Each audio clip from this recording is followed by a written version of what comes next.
Hey, what's up, everybody? This is Charles Sabansi. I want to welcome you guys to another episode of the DREAMERSPRO Show, where we cover everything from sports, hot topics, classic debates, and entertainment, and when we give you guys a fresh perspective on things and how we see them. And today we got a hell of a show for you guys, but before we even get into it, make sure you like the video and subscribe to the channel. Also, if you want today's full show before it comes out on YouTube, it is streaming for free on the DREAMERSPRO podcast, which we have been in the comments below. I got so many thoughts running through my head right now. But anyway, yesterday we produced the show. And this show was centered on Stephen A. Smith and his incredible story about his basketball career collegiately, right? And we pointed out a bunch of incongruities and things that just, quite frankly, didn't add up and didn't make any sense. Of course, you had some people in the comment section who tried to make sense of the nonsense. Some people even took it as far as, you know it's bad when some dudes took it to the point of, oh, you're trying to attack another black man and trying to pull a black man. It's like, you dudes just never fail. What are you insinuating, that what, I'm a racist? Where are we going with all of this? Like, when they can't address a single thing that I'm talking about in the show, all of a sudden they want to pull that card. So if you guys are going to be sitting up here twerking it up all over the place for Stephen A. Smith and talking about race, where was his remorse for Kyrie Irving and all of these guys over these years? And Kwame Brown and the rest of them. I didn't see you dudes. I never saw you dudes talking about standing up for the black man and all of that. Where were you dudes? All of a sudden you butt hurt because I'm talking about Stephen A. Smith. All of a sudden you want to sit up here and cry it up. Listen, stay out of the comment section. Stop wasting people's time and get the hell out of the way. Let's get to the substantive issues that we're dealing with. Anyway, as you guys know, Stephen A. Smith has a story that makes absolutely no sense. Okay, in one audio, he's saying he played one game in college. The next day, he's saying he didn't play any games. Then they're saying he hit 5 3-point shots in his basketball career, and then therefore, but he's averaging 1.5 points per game. And some people are saying, well, no, he only played 9 games. He played 9 games, so that's how he's doing it. So if that's how he's doing it, then why does Stephen A. Smith himself say, I only played 1 game, and then in another soundbite go out there and say, I played no games? Help me figure this out. Help me figure it out. He got injured, and then what? Because the man said on television when they brought up the graphic on ESPN, he himself said, I only played 1 game. That's what they're not telling you. So where are you getting all of this new information from? Where were you able to extrapolate this information from? You dudes just can't stop twerking. And the part that kills me is y'all trying to make sense out of this. It doesn't make sense. Like, own it and let's move forward. No, what you're not understanding is if he played 115,000 games minus 176,000 games, you divide it by 2, carry the 3, and then carry the 40, you bring back 5 3-pointers, and then if you balance it out to the left, you shake it to the right, all of a sudden you're going, yeah, shut up. Like, enough is enough. We're tired of hearing all of this nonsense, and it seems like we're not the only ones that are sick of it, because comedian Corey Holcomb, who is, by the way, hilarious and somebody that will roast your ass if you're not, he don't play no games when it comes to that roast. He don't play no games, so he is hilarious, right? Super hilarious, and he's one of the big presence voices that we have in culture right now. And he was talking about it, and I came across a soundbite this morning of comedian Corey Holcomb basically flaming the hell out of Stephen A. Smith over this controversy about his basketball career in college, where he essentially said, "You straight up capping, and you need to stop lying." You need to stop lying. But before we even get into his comments, this video is brought to you by our brand new sponsor, PrizePicks, the largest daily fantasy sports platform in North America. PrizePicks is really simple. Instead of just selecting a team, you just select 2 or more players, pick more or less their projected stats, and then you place your entry. For example, this week, I'm selecting 2 entries. Stephen Curry for more than 25 points, and then I got Anthony Davis for more than 2 blocks, and Damian Lillard for more than 4 3-pointers made. PrizePicks is also the only daily sports platform with an injury insurance policy. So for example, if you have a player who gets injured in the first half and doesn't return to the second half, that player gets automatically rebooted.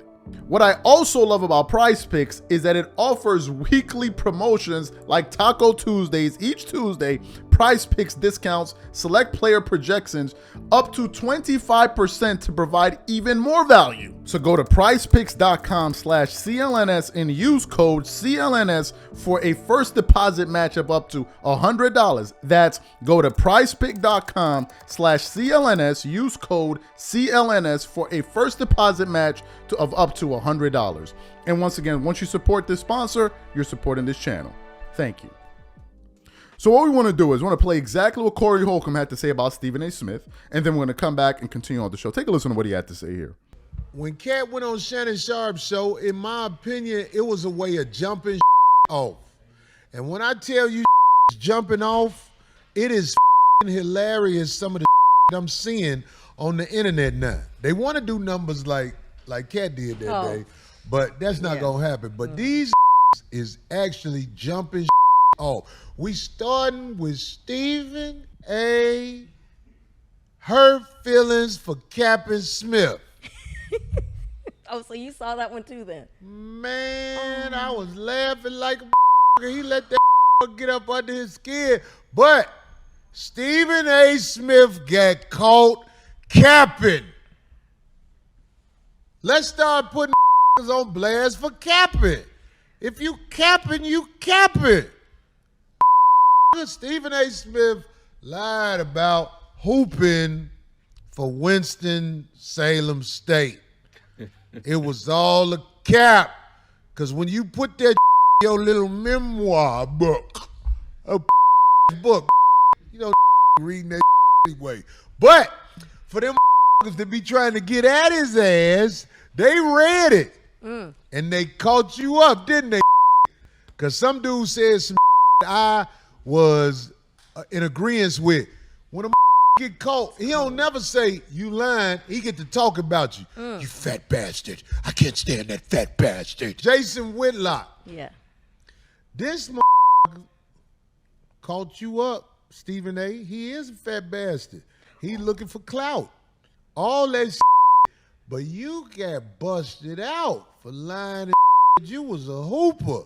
And you ain't never hooped out your own mouth. After you lied and said you did a hoop for Winston-Salem State. Get your capping ass out of here. We know you an industry plant, dog. You talk about black people on ESPN. You do that for your boss so you can have some money. First of all, when I saw you walking, I knew you ain't never hooped. That walk with his pelvic forward. Like a fat. All walk and they pelvic be in front, I don't like you. Hoopers walk with a sort of limp to it because your knees be hurting, all that.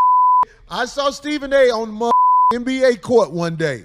Had on a little jacket and he got with his little money they paid ESPN. And he was walking with his pelvic forward. I was like, hey, that's a goofy, dog. He walk with their pelvic forward. Get your goof ass out of here. Ain't hoop. I used to hoop for Winston-Salem State.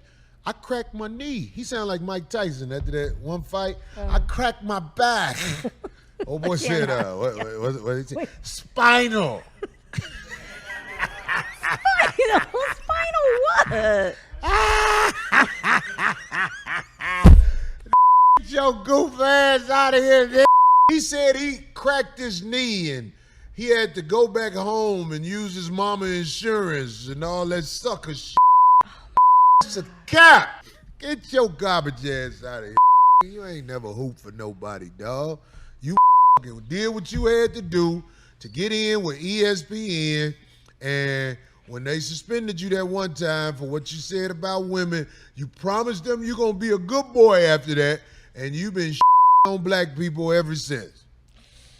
That's the Stephen A. Smith memoir you should have wrote. When I thought I was going to get fired, I promised my boss, because he loved calling him his boss. He say that on purpose. He say it proudly. Proudly that be like, my boss. Shut the up. So you heard what he had to say. Listen, first of all, I like the fact that he was raw and he said exactly what he thinks. Do you know why? Because that's exactly how Stephen A. Smith behaves when he is ready to address other people. Stephen A. Smith ain't no angel, ain't no graceful baby running around tippy-toeing. When he feel a type of way about something, he gonna tell it exactly how it is, and if he has to cuss your ass out in the process, he will. We are not talking about a saint here. Just recently, he was saying to Rashad McCann, you don't know what the hell you're talking about, and blah, blah, blah, blah, blah. You need to get your facts right. So he ain't no angel. The way some of you dudes running around twerking it up all over the comment section, trying to act like, oh, you trying to go about a black man, you want to pull. So what happened to Kwame Brown and the rest of those black dudes when he was flaming them all over television for the past? Where were you dudes? Nowhere. Nowhere. You were just sitting up there watching it and enjoying it. But now all of a sudden when somebody's calling him out on his BS, all of a sudden you want us to start feeling sympathy. When he was going at Jason Whitlock, help me understand something. Did you hear at any point in any of the shows that Jason Whitlock produced, did you hear him swearing at Jason Whitlock? I mean, did you hear Jason Whitlock? He did not. Stephen A. Smith got on the show and started calling the man a fat bastard and dirty, all of that stuff. All of that stuff. And this the dude? Y'all trying to act like he's some innocent bird? This is the dude? Are you freaking kidding me? This is the dude you guys want to sit up here and babysit? Oh no, why are you going at him pulling the crabs in the barrel of the... Sit your monkey ass down with that. I cut it out. Cut it out. Like enough is enough with the twerking. The fact of the matter is his story makes absolutely no sense. Absolutely 0 sense to anybody with a brain that's thinking critically or at a 5th grade level or the 3rd grade level. But nevertheless, you dudes are still trying to push it. So I'm happy that he kept it real. He gave Stephen A. Smith the exact same energy he gives other people. The exact energy. This is not no nice dude we talking about here. He's not like, oh, he's not. Because when he was ready to go at Jackie Long, he was a B-list actor and blah, blah, blah, blah, blah. He goes at people. He goes at people. When he's ready to go at Kyrie Irving, he be go. Sometimes he does it without nobody asking him. He be ready to jump up and attack Kyrie. And now all of a sudden, some people want to dispute some of the information he put out. All of a sudden, some of you guys want to jump up and start hollering in the comment, oh, leave him alone. If you do math properly, the problem is you don't hear. If you hear carefully, 1.5, shut up with that, you know what. Like enough is enough. These are my thoughts. What I want to know from you guys, what do you think about what Corey Holcomb had to say, number 1? Number 2, do you think Stephen A. Smith is going to address this at all? And number 3, what are your thoughts about him? Because if he's willing to lie about this for so long, do you think it's possible that he's lying about other things as well? Because I don't see why that would be outside the realm of possibility. These are my thoughts. Whatever you guys think, please leave your thoughts in the comment section. We catch you on the next show. Peace.